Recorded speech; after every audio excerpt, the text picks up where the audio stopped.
കലുഷമായ അന്തരീക്ഷത്തിലും കഠിന മനസ്കരുടെ ലോകത്തും മുമ്പ് കേട്ടിട്ടില്ലാത്ത കൊലകളും ചതിയും പാരയും പോരും മേഷണിയും ഭീഷണിയുമൊക്കെ കളിയാടുന്ന ദുർഘടമായ സമയത്തും വഴിയിലും സമൂഹത്തിലൊക്കെയാണ് നമ്മൾ ജീവിച്ചുകൊണ്ടിരിക്കുന്നത്. പട്ടാപ്പകലിൻ്റെ നട്ടുച്ചയിൽ എട്ടും പൊട്ടും തിരിയാത്ത രോമം മുളക്കാത്ത ചെറിയ കുട്ടികൾ പോലും കൊലക്ക് നേതൃത്വം കൊടുക്കുകയും സ്വന്തം മാതാവിനെ കൊലപ്പെടുത്തിയ പയ്യൻ ആ മാതാവിൻ്റെ ശവത്തിൻ്റെ മുമ്പിൽ ഓംലേറ്റ് പൊരിച്ച് തിന്ന് പാട്ടും കേട്ട് കൂളായി കൂസലില്ലാതെ കേരളം വിടുകയും ചെയ്യുന്ന കാലത്താണ് നമ്മൾ ജീവിക്കുന്നത്. ആ സമയത്താണ് കാരുണ്യത്തിൻ്റെ കേദാരമായ സ്നേഹത്തിൻ്റെ സാഗരമായ മദീനയെ പ്രശംസിക്കുകയും മദീനയിൽ ഹൃദയം കൊണ്ട് അണയാൻ രാത്രി ഉപയോഗപ്പെടുത്തുകയും ബഹുമാനപ്പെട്ട കോറാട് ഉസ്താദിൻ്റെ സലാത്തിലേക്ക് പ്രചോദിപ്പിക്കുന്ന വാക്കുകളെ കൊണ്ട് ഹൃദയം തണുക്കുകയും ചെയ്തിട്ടാണ് നിങ്ങളും ഞാനും ഇവിടെ ഇരിക്കുന്നത്. അള്ളാഹു അവർ പറഞ്ഞതുപോലെ നമ്മളെല്ലാവരെയും മദ്ഹിൻ്റെ മഹബത്തിൻ്റെ സലാത്തിൻ്റെ ഇത്തിആലിൻ്റെ ആളുകളുടെ കൂട്ടത്തിൽ അള്ളാഹു എന്നെയും നിങ്ങളെയും നമ്മളുമായി ബന്ധപ്പെട്ട മുഴുവൻ ആളുകളെയും അള്ളാഹു ഉൾപ്പെടുത്തട്ടെ. ബിൻ നബിയിൽ മുസ്തഫ മുഹമ്മദ് സല്ലല്ലാഹു അലൈഹി വആലിഹി വസല്ലം. ഈ ലോകത്ത് ഭൂമിയിൽ വരുന്നതിന് മുമ്പും ഭൂമിയിൽ നിലനിൽക്കുന്ന കാലത്തും വന്നു പോയി ഖിയാമത്ത് നാൾ വരെയും ഇനി ഖിയാമത്ത് നാളിന് ശേഷവും മനുഷ്യരാശിക്ക് രക്ഷകനായ ഒരാൾ മാത്രമേ ഉള്ളൂ. അതാണ് അഷ്റഫുൽ ഖൽഖി മുഹമ്മദ് മുസ്തഫ. കൂട്ടത്തിൽ ഈ റജബിന്റെ ആരംഭത്തിലാണ് നമ്മളുള്ളത്. റജബിനൊരു പ്രത്യേകത ഉണ്ട്. അഷ്റഫുൽ ഖൽഖിന്റെ ശരീരത്തെ സൃഷ്ടിക്കാൻ അള്ളാഹു നിശ്ചയിച്ചിട്ടുള്ള ഷറഫാക്കപ്പെട്ട ബീജം അബ്ദുല്ല എന്നവരിൽ നിന്ന് ആമിന ബിയുടെ ഗർഭത്തിലേക്ക് നീങ്ങിയത് റജബിലാണ് എന്ന് മഹാന്മാർ രേഖപ്പെടുത്തിയിട്ടുണ്ട്. അബ്ദുല്ല എന്നവരുടെ മുഖത്തൊരു പ്രഭ ഉണ്ടായിരുന്നു. പലപ്പോഴും അന്നത്തെ വേദമറിയുന്ന പെണ്ണുങ്ങൾക്കിടയിലൂടെ ജാഹിലിയ യുഗത്തിൽ അബ്ദുല്ല എന്ന ഈ ചെറുപ്പക്കാരൻ കല്യാണം കഴിക്കുന്നതിന് മുമ്പ് നടന്നു പോകുമ്പോൾ വേദത്തിൽ സാമർഥ്യമുള്ള ചില സ്ത്രീകൾ അവരെ വിവാഹത്തിന് വേണ്ടി ആവശ്യപ്പെട്ടിരുന്നു. ഒരിക്കൽ ഒരു വഴിയിലൂടെ കടന്നു പോകുമ്പോൾ കുറെ പെണ്ണുങ്ങൾ ഒരുമിച്ച് കൂടിയിട്ട് സ്വറ പറയുകയാണ്. ഈ ചുറുചുറുക്കുള്ള ചെറുപ്പക്കാരനെ കണ്ട സമയത്ത് ഒരു പെണ്ണ് സടകുടഞ്ഞെഴുന്നേറ്റുകൊണ്ട് ആവേശത്തോട് ചോദിക്കുകയാ, ഓ ചെറുപ്പക്കാരാ, ഞാനുമായി ഒരു സംസർഗത്തിന് വരുമോ?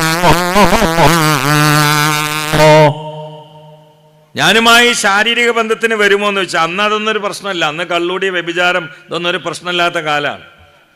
അബ്ദുല്ല എന്നവർ ആ പെൺകുട്ടികളുടെ ഇടയിലൂടെ പോകുമ്പോൾ ഒരു പെണ്ണൊരുത്തി ചാടി എണീറ്റിട്ട് ആവേശത്തോടെ ചോദിക്കുകയാണ്, ഞാനുമായിട്ടുള്ള ശാരീരിക ബന്ധത്തിന് വരുമോ? ഹബീബിന്റെ വാപ്പ സംസ്കാരശൂന്യരായ ഒരു വിഭാഗത്തിനിടയിൽ ഇത്ര സംസ്കാര സമ്പന്നനായി ജീവിച്ച അങ്കുലി പരിമിതമായ ആളുകളിൽ പ്രധാനിയായിരുന്നു അബ്ദുല്ല റളിയല്ലാഹു. അവര് ദേശത്തോടെ പറഞ്ഞു, എത്ര നീചമായ വൃത്തികേടാ നീ എന്നെ വിളിക്കണേ, എന്നെ കിട്ടൂല എന്ന് പറഞ്ഞു ഒഴിഞ്ഞു മാറി. എന്നാൽ ആ സമയത്ത് അതിൽ നിന്ന് ദേശത്തോടുകൂടി പിന്മാറിയ ഈ മഹാനായ ചെറുപ്പക്കാരൻ പിന്നൊരു സമയത്ത് അതിലൂടെ പോകുന്ന സമയത്ത് ഇതേ പെണ്ണിനെ കണ്ടു, പക്ഷെ ഒന്നും ചോദിക്കണില്ല. നേരത്തെ ഇതേ സ്ത്രീയാണ് ഞാനുമായി ശാരീരിക ബന്ധത്തിന് വരുമെന്ന് വെച്ചത്, ഇപ്പൊ കണ്ടിട്ട് തിരിഞ്ഞു നോക്കണമെന്നില്ല. അപ്പൊ ഇവരെന്നെ അത്ഭുതത്തോടെ, നേരത്തെ നിങ്ങൾ എന്നോട് ചോദിച്ചിരുന്നല്ലോ നിങ്ങളുമായിട്ടൊരു സംസർഗത്തിന് വരുമെന്ന്, ഇപ്പോഴും അതിന് സമ്മതിക്കൂല, പക്ഷെ വിഷയം അറിയാൻ വേണ്ടി ഇപ്പൊ എന്താ നിങ്ങൾ എന്നെ തിരിഞ്ഞു നോക്കാത്തത്? അവര് നന്നായോ ഇല്ലേ, അവര് ലോകം മാറിയോ ഇല്ലേ എന്ന് അറിയാൻ വേണ്ടി ചോദിച്ചതാണ്. അപ്പോ ആ സ്ത്രീ പറഞ്ഞൊരു മറുപടി ഉണ്ട്, ഞാനും വ്യഭിചാരം ഇഷ്ടപ്പെടുന്ന ഒരു പെണ്ണല്ല, ഞാനത് പഠിച്ചിട്ടുമില്ല, പക്ഷേ ഞാൻ വേദജ്ഞാനം അറിയുന്ന സ്ത്രീയാണ്, അത് വെച്ചുകൊണ്ട് നിങ്ങളോട് മുഖത്ത് നോക്കിയപ്പോ അവസാനത്തെ മുത്തിന്റെ വെളിച്ചം നിങ്ങളുടെ നെറ്റിയിൽ ഞാൻ കണ്ടപ്പോ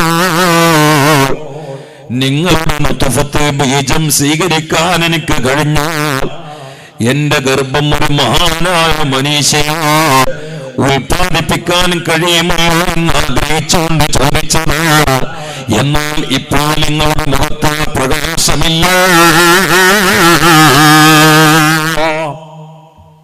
ഇപ്പൊ നിങ്ങളുടെ മുഖത്ത് ആ പ്രകാശമില്ല. അതുകൊണ്ടപ്പ പറയാത്തതെന്ന് എന്താ ഇല്ലാത്തതറിയോ? അതിനിടക്ക് റജബ് വന്നു. റജബ് വന്നപ്പോ ഹബീബിന്റെ ശറഫാക്കപ്പെട്ട പ്രഭാമയമായ ആ ബീജം അബ്ദുള്ള എന്നവരിൽ നിന്ന് ആമിനാബിയുടെ ഗർഭാശയത്തിലേക്ക് നീങ്ങി. അപ്പം മുഖത്ത് നാലേറ്റ് പോവുകയും ചെയ്ത്. അത് അറിയുന്നവർക്കറിയും. അങ്ങനെയല്ലേ? മുഖലക്ഷണം അറിയുന്ന ആളുകളുണ്ടല്ലോ. അത് അന്നുണ്ട്, ഇന്നുണ്ട്, എന്നുണ്ടാവും. അത് ഈ റജബിലാണ്. ഹബീബിനെ സ്നേഹിച്ചവർ മനുഷ്യർ മാത്രമാണോ? ആയിഷ ഉമ്മ റളിയല്ലാഹു തആല അൻഹ പറയുകയാണ്, റസൂലുള്ളാഹിന്റെ വീട്ടില് ഒരു ജീവിയും അതിന്റെ കുഞ്ഞുങ്ങളും ഉണ്ടായിരുന്നു. അത് പൂച്ചയല്ല, എന്നാൽ അത് എലിയാണോ? എലിയുമല്ല. എന്നാൽ അത് അണ്ണാനാണോ? അണ്ണാനുമല്ല. എന്നാൽ അത് പെരിച്ചാഴിയാണോ? പെരിച്ചാഴിയുമല്ല. പിന്നെ എന്താണെന്ന് ഞാൻ കുറെ തപ്പിയിട്ടോട്ട് എനിക്ക് കിട്ടിയിട്ടില്ല. ഒരു ജീവി അതിന്റെ മക്കളുമാണെന്നുണ്ട്. ഒരറിയപ്പെട്ട എല്ലാവരും വളർത്തുന്ന ജീവിയാണെങ്കിൽ ഹദീസിൽ ഉണ്ടാവും. പക്ഷെ അതൊന്നുമല്ല. പക്ഷേ ഈ ജീവിയും കുട്ടികളും ഹബീബ് വീട്ടിലുണ്ടെങ്കിൽ ഒരു ശബ്ദം ഉണ്ടാക്കൂല. നടക്കണേന്നെ മെല്ലെ നടക്കുള്ളൂ. ഇത് നല്ല ശബ്ദമൊക്കെ ഉണ്ടാക്കുന്ന ജീവിയാന്ന് ഹദീസിന് മനസ്സിലാകണം. റസൂലുള്ള അങ്ങോട്ട് വീട്ടിൽ നിന്ന് പുറത്തിറങ്ങി ആ കുട്ടികളെയും മക്കളെടുത്തിട്ട് പുറത്തേക്ക് ഇറങ്ങലും അതിൻ്റെ ശബ്ദം ഉണ്ടാക്കലും ഓട്ടവും ചാട്ടമൊക്കെ തുടങ്ങും. പള്ളിയിൽ നിന്ന് ഹബീബ് കണ്ടു വന്നാൽ അവർ ഓട്ടയിൽ കണ്ടു പോകും ചെയ്യും. കാരണം ഈ ജീവിക്കറിയാം, ലാ തർഫഉ അസ്വാതകും ഫൗക സൗത്തിൻ നബി വലാ തജ്ഹറു ലഹു ബിൽ ഖൗലി ജഹരി ബാലികും. അള്ളാന്റെ ഹബീബിനെ എത്രമേൽ ബഹുമാനിക്കണമെന്ന് കൃത്യമായി മനുഷ്യേതര സൃഷ്ടികൾക്ക് പോലും അറിയാം. അതുകൊണ്ട് മുള്ള് മുരട് മൂർഖൻ പാമ്പ് മുതൽ കല്ല് കരട് കാഞ്ഞീര കുറ്റി വരെ മത്സരിച്ച് പ്രണയിച്ച ഇഷ്കിന്റെ രാജനല്ലേ. ഇന്ന ബൈതന്നത സാകിനുഹു ലൈസ മുഅ്താജ നില സുറുജി സല്ലി റബ്ബൽ ആലമീന അലാ സയ്യിദിൽ കൗനൈനി വസുറുജി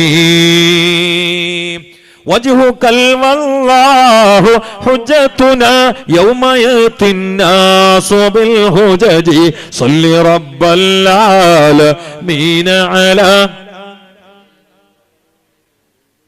ഹുബ് മദ്ഹ്. ഇത് മാത്രമാണ് നമ്മുടെ മുമ്പിൽ.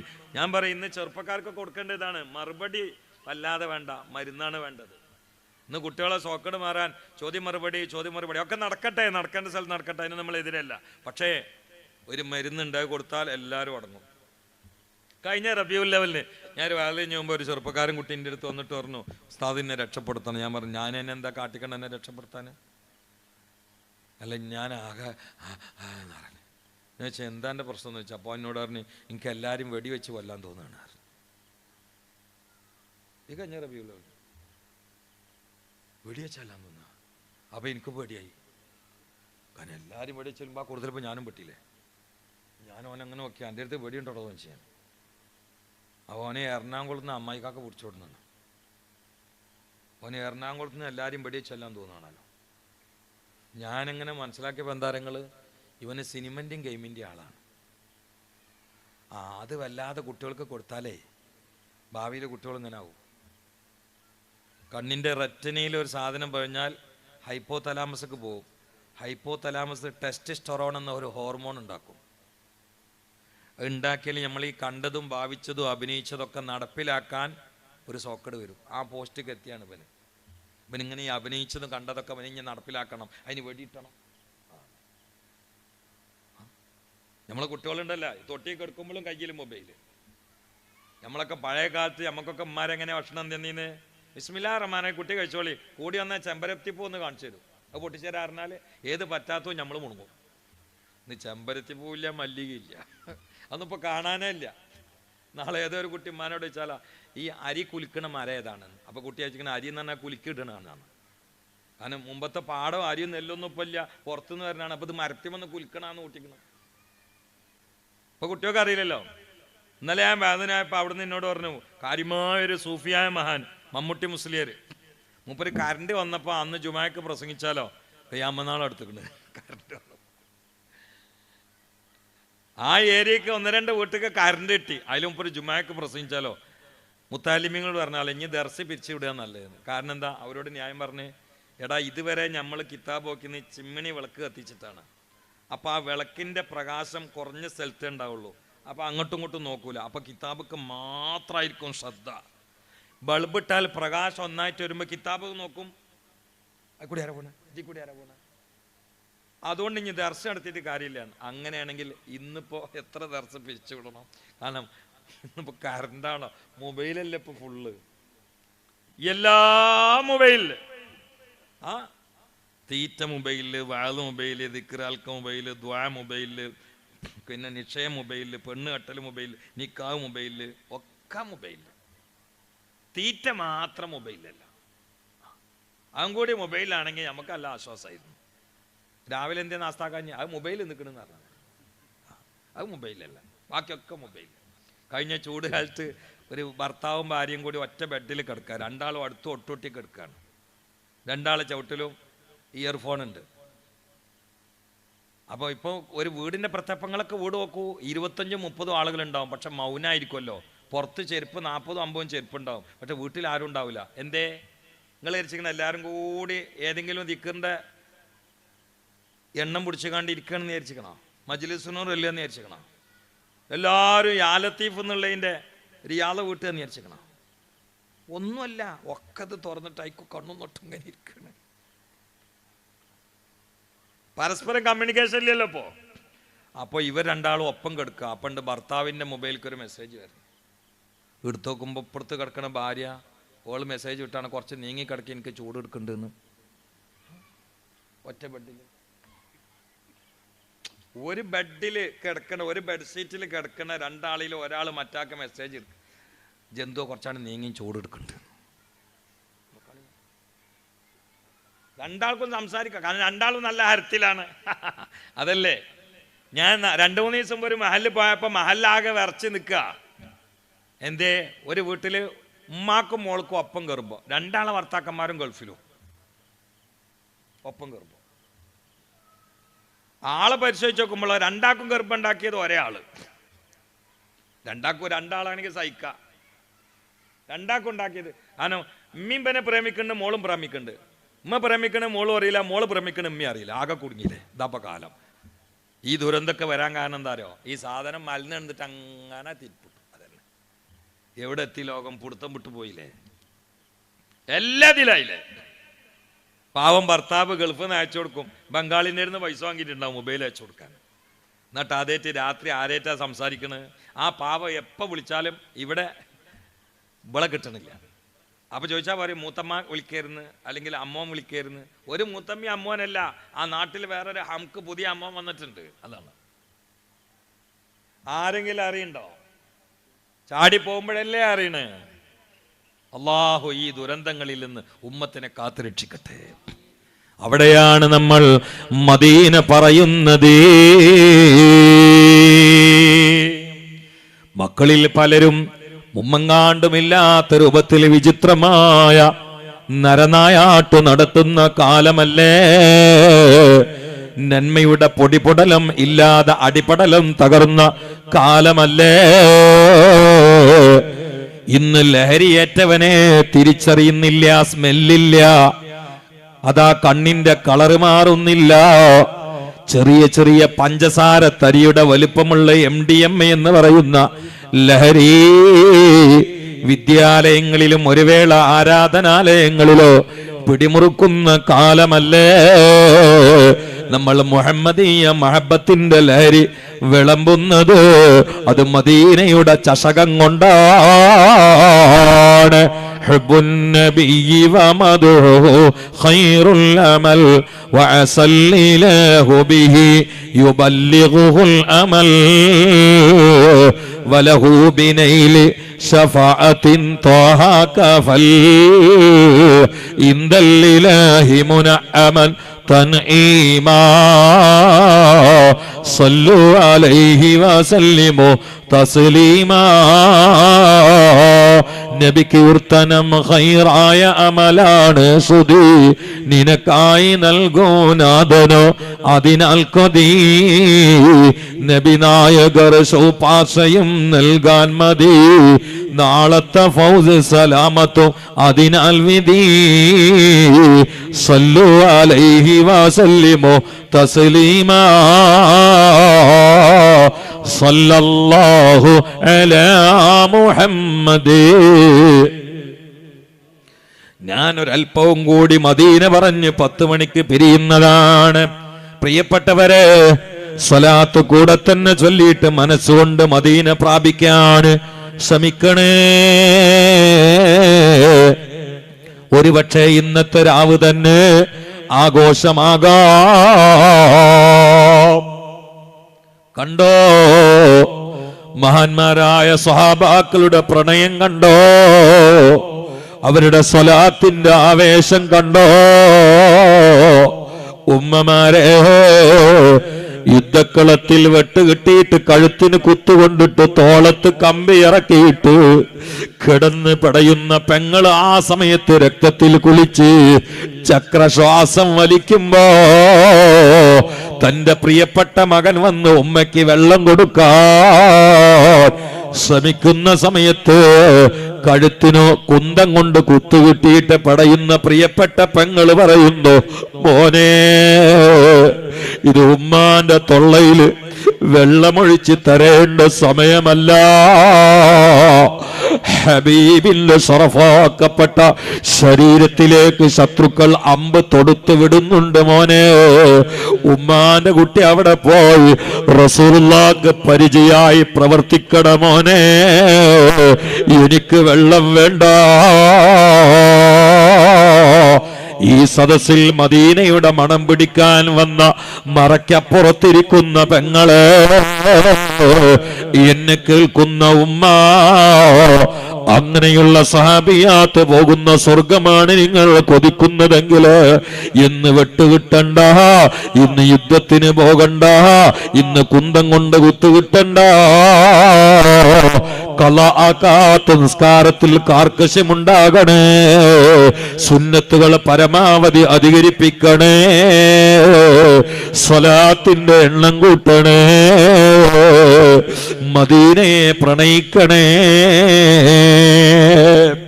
പ്രിയപ്പെട്ടവരെ, മദീന ഹൃദയത്തിന്റെ സൗന്ദര്യമല്ലേ, വിശ്വാസത്തിന്റെ സൗകുമാര്യതയില്ലേ. മദീന നമ്മുടെ ഭാരങ്ങൾ ഇറക്കി വെക്കാനുള്ള അമാനത്തിന്റെ ബലതല്ലേ, ഈമാനിന്റെ നാടല്ലേ. സലാത്ത് സലാമകൾ 24 മണിക്കൂറും കോടികളുടെ അധരങ്ങളിൽ നിന്ന് അടർന്നു വീണ് അത് വലിയ പ്രയാണം കുറിക്കുന്ന നമ്മുടെ പ്രകാശത്തിന്റെ ഇഷ്കിന്റെ ധ്വനി തല തല്ലി തകരുന്ന ഇഷ്കിന്റെ പാലസല്ലേ മദീന.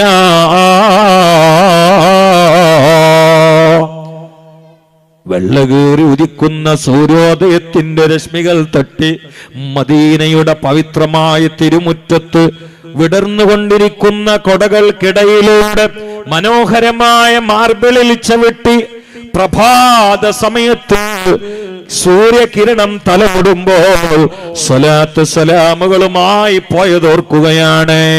ഓരോ കൊടയിൽ ഇരിക്കുമ്പോഴും ആ കൊടക്കരികിലൂടെ നടക്കുമ്പോഴും ആ കൊടയുടെ തണലേൽക്കുമ്പോഴും അസ്സലാത്തു വസ്സലാമു അലൈക യാ റസൂലല്ലാഹ്, അവിടെ ഉദിക്കുന്ന സൂര്യനോട് നമുക്ക് നാണമാണ്. പതിരാവിന്റെ ഉള്ളറയില് പൊന്നമ്പിളി മദീനയിൽ തിളങ്ങുമ്പോ ആ അമ്പിളിയെ നോക്കി മദീനയുടെ തിരുമുറ്റത്ത് കിടക്കുമ്പോൾ അറിയാതെ പറഞ്ഞു പോയി, അമ്പിളി നീ എത്ര ഭാഗ്യവതിയാണ്. മുസ്തഫ നബിയുടെ പുണ്യ മദീനയിൽ പ്രകാശം ചുരത്താൻ കഴിഞ്ഞത് നിനക്കല്ലേ, ദോഷങ്ങളുടെ ഭാണ്ഡവുമായി വന്നത് ഞാനുമല്ലേ. അല്ലാഹുവേ, ആ ബദരീങ്ങളുടെ സ്മൃതിയിലാണ് ഞങ്ങളുള്ളത്. അവരുടെ ബറക്കത്ത് കൊണ്ട് ഞങ്ങളെ നീ നന്നാക്കണേ അല്ലാ.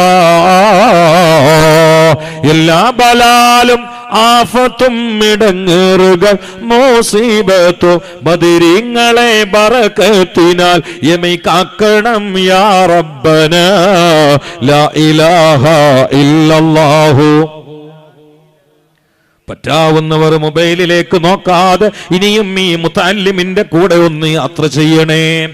ഒരുപാട് പറഞ്ഞാൽ പലതും കേട്ടാൽ ചിലത് ചൊല്ലി പറഞ്ഞാൽ മറകൾ നീങ്ങുമേ, പ്രകാശം ഉദിക്കുമേ, കിനാവ് സ്വർഗ സായുജ്യമാകുമേ. വമരീലൻ അൻത സായിറുഹു ഖദ് അതാഹുല്ലാഹു ബിൽ ഫറജി സല്ലി റബ്ബൽ ആലമീന അലാ സയ്യിദിൽ കൗനൈനി വസുറുജി. പൊന്നാനി പ്രദേശത്ത് വസൂരി പടർന്ന് പന്തലിച്ചുകൊണ്ട് ആളുകൾ മരിച്ചു കുന്നുകൂടിയപ്പോൾ അവിടെ അന്നത്തെ മഹാനായ ആഷിഖല്ലയോ ആരിഫല്ലയോ അൽ ആലിമുൽ അല്ലാമയല്ലയോ മഹാനായ മഖ്ദൂം തങ്ങളെ, അവരോട് പൊന്നാനിക്കാര് കടപ്പുറന്ന് ഓടിക്കച്ചെത്തിയിട്ട് പറഞ്ഞു, അമ്മോനും അമ്മായിക്കാക്കി അമ്മോശനൊക്കെ മരിച്ചു ഉസ്താദേന്ന്. മരുന്ന് എന്താണെന്നറിയോ? പേനങ്ങട്ട് എടുത്തിട്ട് എഴുതി, സുബ്ഹാനല്ലദീ യത്ലാ ഫീ ശഹ്രി റബീൽ അവ്വലി ഖമറ നബിയിൽ ഹുദാ വൗജദ നൂറഹു ഖബ്ല ഖൽഖിൽ ആലം വസമ്മാഹു മുഹമ്മദാ. എന്നോട് എത്രയോ ഡോക്ടർമാര് പറഞ്ഞിട്ടുണ്ട്, ജനങ്ങൾ മാരക രോഗങ്ങളുമായി വരുമ്പോൾ ഞങ്ങൾ സ്വലാത്ത് ചൊല്ലിയിട്ട് മരുന്ന് എഴുതി കൊടുക്കും, അല്ലെങ്കിൽ സ്വലാത്ത് ചൊല്ലിയിട്ട് സർജറി നടത്തും, അല്ലെങ്കിൽ ഒറ്റക്ക് റൂമിലിരുന്ന് സ്വലാത്ത് ചൊല്ലി ദ്വാരന്നിട്ട് അവിടെ ട്രീറ്റ്മെന്റ് നടത്തിയാൽ അത്ഭുതകരമായ ഫലമാണ് ഉണ്ടാകലെന്ന് പറഞ്ഞ ഡസൻ കണക്കിന് ഡോക്ടർമാര് എന്റെ ജീവിതത്തിൽ കണ്ടുമുട്ടിയിട്ടുണ്ട്. യുഎഇയിൽ ജോലിയുള്ള ആളുകൾ ഈ സദസ്സിലുണ്ടാകാം, മറ്റ് അറബ് രാഷ്ട്രങ്ങളിൽ ജോലി ചെയ്യുന്നവരുമുണ്ടാകാം. അപകട സാധ്യതയുള്ള എല്ലാ സ്ഥലങ്ങളിലും കൂറ്റൻ ബോർഡുകൾ കാണാം. ആ ബോർഡിൽ വെണ്ടക്കാക്ഷരത്തിൽ എഴുതി വെച്ചിട്ടുണ്ടാകോ, സല്ലു അലൻ നബിയിൽ മുസ്തഫ. നിങ്ങൾ മുസ്തഫായ നബിയുടെ മേൽ സ്വലാത്ത് ചൊല്ലിക്കോളൂ. ഇത് സൗദിയിൽ കാണാ, ഇത് ഒമാനിൽ കാണാ, ഇത് യുഎഇയിൽ കാണാ. കാരണം അപകടങ്ങളിൽ നിന്ന്, പെടുന്നനെയുള്ള മരണങ്ങളിൽ നിന്ന്, റോഡ് യുദ്ധക്കളമായി മാറുന്ന ദാരുണമായ രംഗങ്ങളിൽ നിന്ന്, ദുരന്തങ്ങളിൽ നിന്ന് രക്ഷപ്പെടുത്താൻ കഴിയുന്ന പരിചയാണ് അന്നബി സല്ലു അലൈഹി സ്വലവാത്തുല്ലാഹി അലൈഹി വയനാലുൽ ബറക കുല്ലു മൻ സല്ല അലൈഹി വയനാലുൽ ബറക കുല്ലു മൻ സല്ല അലൈഹി. അല്ലാഹ് അല്ലാഹ് അല്ലാഹ് അല്ലാഹ് അല്ലാഹ് അല്ലാഹ് അല്ലാഹ്. ഇതിൽ തൂങ്ങിയാൽ ആർക്കാണ് ഇസ്സത്ത് കിട്ടാത്തത്? ഇത് പിടിച്ചാൽ ആർക്കാണ് നജാത്ത് കിട്ടാത്തത്? ഏത് ചപ്പ് ചവറും വലിച്ചെറിയപ്പെട്ടവനും ലോകത്ത് പ്രോജ്വലിച്ചു നിൽക്കുന്നത് ഈ ഇസ്മിന്റെ ഊരിലും ചൂരിലുമല്ലേ? ഇന്ന് നിങ്ങൾ ഏത് ബുക്ക് സ്റ്റാളിൽ പോയി നോക്കോ, ഒരു ചരിത്രത്തിന്റെ ഗ്രന്ഥം കിട്ടണമെന്ന് കരുതി നിങ്ങൾ സെൽഫ് പരുതുമ്പോൾ ഏത് അലമാരയിലും കട്ടിയുള്ള വലിയ പുസ്തകങ്ങളുടെ കൂട്ടത്തിൽ കാണാ സയ്യിദുനാ ബിലാൽ. ആരായിരുന്നു ഈ ആള്?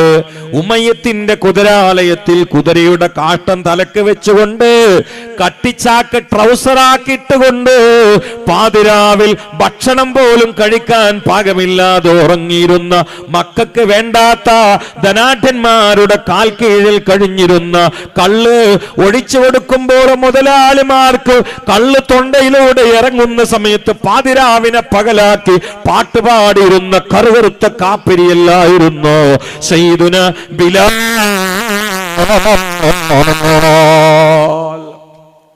ആള് പിന്നെ എവിടെ എത്തി?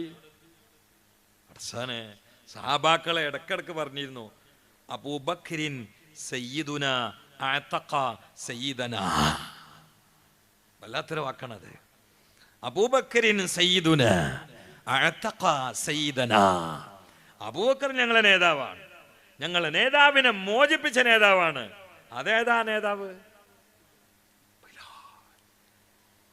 വെളുവെളുത്ത സൽമാനുൽ ഫാരിസിയെ കൊണ്ട് കറുകറുത്തി കാപ്പിരിയെ നേതാവെന്ന് വിളിപ്പിച്ചു മുഹമ്മദുർ റസൂലുള്ളാഹ്.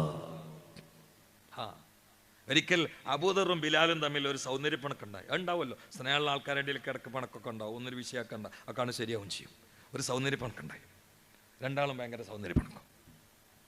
അവരടി ഉണ്ടായ പിന്നെ നമ്മളുണ്ടാവില്ല. സ്നേഹം കൂടിയ പണക്കൊക്കെ ഉണ്ടാവും. അതൊന്നും നമ്മളിങ്ങനെ പൊങ്കാലിട്ടിട്ട് വലുതാക്കാൻ നിൽക്കണ്ട. അള്ളാഹു തല ഉമ്മത്തിനും ഒറ്റക്കെട്ടാക്കി തെറ്റ്. ബിൻ നബിയിൽ മുസ്തഫ മുഹമ്മദ്. ഒരു സൗന്ദര്യപ്പണക്കുണ്ടായി. സൗന്ദര്യപ്പണക്കുണ്ടായപ്പോൾ അങ്ങോട്ട് വാക്കേറ്റുണ്ടായി. അപ്പം അബൂദർ ഒരു ഡയലോഗ് കണ്ടടിച്ചു. മുണ്ടാ നിൽക്കണ്ട, യവനെ സൗദാ, കറുത്ത പെണ്ണിന്റെ മോനെ ഓടുന്നു. അല്ലാതെ കൊള്ളൂല, അത് ഉമ്മാനല്ല പറയണത്. നമ്മളെന്നെ സാധാരണ പറയലുണ്ട്, ഞാനോനെ വെറുതെ വിടൂല, എൻ്റെ വാപ്പാക്കിട്ട് വിളിച്ച ആളെ അങ്ങാടിയിൽ നിന്ന് പറയും. എന്നെ വിളിച്ചാൽ എനിക്ക് കുഴപ്പമുണ്ടായിരുന്നില്ല അല്ലേ? അവിടെ ഉമ്മാനെ പറഞ്ഞ എങ്ങനെ ഉണ്ടാവും? യവനെ സൗദാ, കറുത്ത പെണ്ണിന്റെ മോനെ ഓടുന്നു. ഇത് ബിലാൽ തങ്ങൾക്ക് വല്ലാതെ മനസ്സിന് വിഷമായി. എന്നാൽ നേരിട്ട് പോയിട്ട് പ്രതികരിക്കാൻ പറ്റൂല. പിന്നെ എല്ലാ പരാതിയും ഇറക്കി വെച്ചിരുന്ന സുപ്രീം കോടതിയാണ് മുഹമ്മദ് മുസ്തഫ. ബിലാൽ ആ കറുത്ത മനുഷ്യനെ മനസ്സിലൊന്ന് കൊടുത്തു നോക്കണേ. ഞാൻ സൈലന്റ് ആയിട്ടേ പ്രസംഗിക്കുന്നുള്ളൂ കേട്ടോ, പൊട്ടിത്തെറിക്കണില്ല. ആ കറുകറുത്ത മനുഷ്യനെ മനസ്സൊക്കൊന്ന് കൊടുത്തു നോക്കാണ്. കണ്ണു അരുതിയിട്ടില്ല ഹളറത്തി റസൂലില്ല. മുസ്തഫ നബിന്റെ മുമ്പൊക്കെ പോയിട്ടാണ് കരഞ്ഞു. ബിലാൽ തങ്ങൾ കരഞ്ഞാ റസൂലുള്ളാഹിക്ക് ഇരിപ്പിട്ടൂല. ബിലാൽ അല്ലാഹ് എന്ന് പറയുന്നുണ്ട്, എൻ്റെ ഈ കറുത്ത കവിളത്ത് ആദ്യമായിട്ട് മൂക്ക് വെച്ച് മുത്തിയത് മുഹമ്മദ് മുസ്തഫ. ആരും തിരിഞ്ഞു നോക്കിനീലേ. നാട്ടുകാർ കാലിൻ്റെ അടിയിലിട്ട് തമ്മിക്കുട്ടിമാര് വരുതായിരുന്നു, ആണ്ടും കൊണ്ടും തട്ടിക്കൽക്കായിരുന്നു. ഉമ്മയ്യത്ത് പറയും, ബിലാ ബിലാ പാടല പാട്ട്. എന്തിനു പിന്നെ കള്ളുടിക്കാൻ? അപ്പൊ ടൗസർ ഇട്ടിട്ട് പാടിയുന്ന ആളാ. ഒരു മനുഷ്യന് ശയിക്കാൻ ചെയ്യൂല, എന്നിട്ടല്ല കവളത്ത് മുത്തുക. അവിടെ കൂട്ടിപ്പിടിച്ചിട്ട് ആ കവളത്ത് ഉമ്മച്ചു കൊടുത്തു മുഹമ്മദ് മുസ്തഫ. യബ്ന സൗദ എന്നാണ് കേട്ടപ്പോൾ മനസ്സാണ്ട് പൊട്ടി. പരാതി പറയാൻ മുസ്തഫ നബിന്റെ അടുത്തെത്തി. നിങ്ങൾ മദീന മനസ്സിൽ കാണില്ലേ? ഞാൻ ഗംഭീരമായിട്ട് പ്രസംഗിക്കണോ? കണ്ടല്ലോ, ഇതിങ്ങനെ പറഞ്ഞാൽ മതി, അപ്പം തന്നെ ആവും. പഠിച്ചവന് ഞാൻ മനസ്സ് കണ്ടിട്ട് അങ്ങനെ തങ്ങി തങ്ങി പറയണത്. ഞാൻ ആ ചരിത്രം ഇങ്ങനെ മനസ്സിൽ കൊണ്ടുവരികയാണ്. അപ്പോൾ ആ സംഭവം, ആ സഭയൊക്കെ ഇങ്ങനെ കൽബൊക്കെ ഭാവനയിൽ വരികയാണ്. ഹബീബിൻ്റെ മുമ്പിൽ ഇങ്ങനെ നിൽക്കുമ്പോൾ ചോദിച്ചു, ബിലാലെ എന്തിനാ കുട്ടി കരയണേന്ന് വെച്ച്. അപ്പോൾ വലത്തൊക്കെ അടുത്തൊക്കെ നോക്കിയിട്ട് പറഞ്ഞു, അബൂദറിൻ്റെ ഉമ്മാനെ കുറ്റം പറഞ്ഞാർ.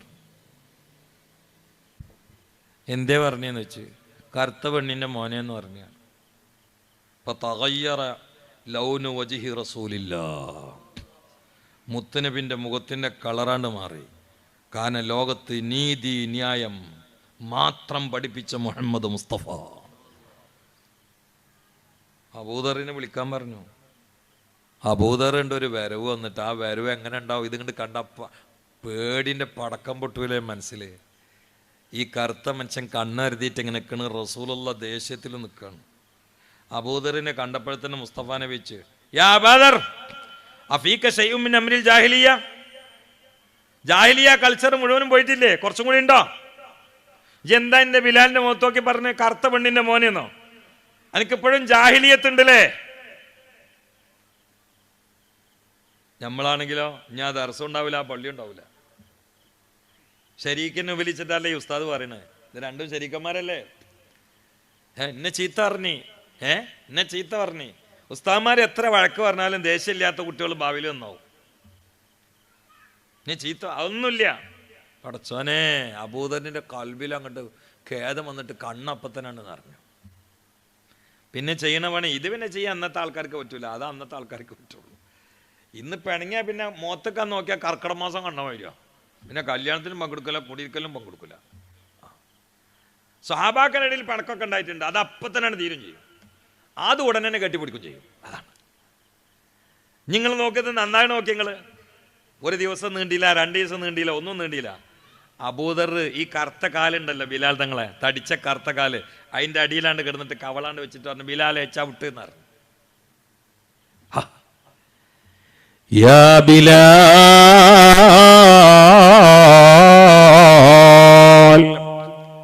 ബിലാലെ ചവിട്ട്, എന്നെ ചവിട്ട് ബിലാലെ. അബൂദറിനോട് ബിലാൽ റളിയല്ലാഹു തആല അൻഹു പറഞ്ഞു, എണീക്കണം അബൂദർ, ഞാൻ നിങ്ങളെ എങ്ങനെ ചവിട്ടാനാണ്? അപ്പോൾ പറഞ്ഞു, ബിലാലേ, നിങ്ങൾ ആ കറുകറുത്ത തടിച്ച കാലുകൊണ്ട് എന്റെ ഈ വെളുവെളുത്ത മുഖത്ത് ചവിട്ടാതെ, കവളുത്ത് ചവിട്ടാതെ ഞാൻ എഴുന്നേൽക്കൂല. എന്റെ ഗ്ലാമറും എന്റെ ശരീരത്തിന്റെ സൗകുമാര്യതയുമാണ് എന്നിൽ അഹങ്കാരമുണ്ടാക്കിയത് ബിലാലേ. എനിക്ക് മാപ്പ് തന്നാൽ പോരാ, എന്റെ കൽബിൽ നിന്ന് അഹങ്കാരം ഇറങ്ങണം ബിലാൽ. അതുകൊണ്ട് ആ കറുകറുത്ത കാലുകൊണ്ട് എന്റെ കവളത്ത് ചവിട്ടണേ ബിലാലേ എന്ന് കാലിൽ കിടന്നുകൊണ്ട് കെഞ്ചുകയാണ് മഹാനായ അബൂദർ റളിയല്ലാഹു തആല അൻഹു. അതോട് തീർന്നു. നാട്ടുകാർക്ക് ആവശ്യമില്ലാത്ത ആളുകൾ വലിച്ചെറിഞ്ഞിരുന്ന, കീറച്ചാക്കിൽ കുതിരാലയത്ത് കിടന്നിരുന്ന, കള്ള് കുടിക്കുന്ന ആൾക്കാർക്ക് ചാക്കോണ്ട് തുന്നിയ ടൗസർ ഇട്ടിട്ട് പാട്ടുപാടിയിരുന്ന ഈ ആള് ലോകത്തിന്റെ നെറുകയിലെ നേതൃത്വത്തിലെ രാജാവായി മാറി. കാരണം മുഹമ്മദുർ റസൂലുള്ളാഹ്. ആര് ഏറ്റെടുക്കും? ആര് ഏറ്റെടുക്കും? നമ്മളിപ്പോ ഇന്ന് മുതലാണ് നന്നാൻ തീരുമാനിച്ച നാളെ നമ്മൾ റസൂലുള്ളാഹിന്റെ ആളല്ലേ? നാളല്ല, ഇന്ന് രാത്രി. ഇന്ന് രാത്രി പിണക്കുന്ന അവിടെ ഇല്ല, കാരണം അവിടെ ഹരീസുൻ അലൈക്കുമാണ്. أعوذ بالله السميع العليم من الشيطان الرجيم لقد جاءكم رسول من أنفسكم عزيز عليه ما عنتم حريص عليكم بالمؤمنين رؤوف رحيم.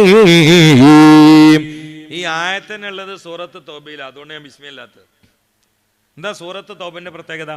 സൂറത്ത് തൗബയിലാണ് കടുപ്പുള്ള കുറേ കൽപ്പനകൾ വന്നത്. യുദ്ധം, അതുപോലെ കടുപ്പുള്ള കുറേ കൽപ്പനകളുള്ള സൂറത്ത് തൗബയിലാണ്. അപ്പം നമുക്ക് തോന്നും ഇതൊക്കെ റസൂലുള്ള മുഖേനല്ല അള്ളാഹ് പറയണത്. അള്ളാഹു നേരിട്ട് പറയില്ലല്ലോ, കൽപ്പിക്കണ റസൂലല്ലേ. അപ്പം നമുക്ക് തോന്നും ഇങ്ങനെ കടുപ്പുള്ള കൽപ്പനകളൊക്കെ പറയുമ്പോൾ നമ്മളോട് സ്നേഹം ഇല്ലേ? അത് തോന്നണ്ടെന്ന് കരുതിയിട്ടാണ് സ്നേഹവും കൃപയും കാരുണ്യവും ഒക്കെ ഒലിച്ചിറങ്ങിയ പരിധി വിട്ട നേതാവാണ് എന്ന് അറിയിക്കുന്ന പ്രസ്താവനയുള്ള ആയത്തിറങ്ങിയത്. എന്നിട്ട് സൂറത്ത് തൗബയിലാണ് അള്ളാഹു വെക്കാൻ പറഞ്ഞത്. ഇപ്പൊ ഈ ദുനിയാവിൽ കൽപ്പിച്ചൊന്നും നിങ്ങൾ നോക്കണ്ട, ഇതൊക്കെ സ്നേഹിച്ചിട്ട് കൽപ്പിച്ച തന്നെയാണ്. കാരണം ഈ ആളാരാന്നോ സ്നേഹം ഉണ്ട് എന്നല്ല, ഇങ്ങക്കൊരു ചെറിയ ബുദ്ധിമുട്ട് വരുന്നത്. നമ്മളെ കാലിന്റെ എല്ല് പൊട്ടി അമ്മാക്കും മനപ്രയാസം ഉണ്ടാവും. അവിടെ നമുക്കൊരു ബുദ്ധിമുട്ട് വന്നാൽ ശരീരത്തിന് തന്നെ അതിന്റെ ബുദ്ധിമുട്ട് ഉണ്ടാകുന്ന രൂപത്തിൽ ഉമ്മത്തിനെ സ്നേഹിച്ച ആളാണ് മുഹമ്മദ് മുസ്തഫ.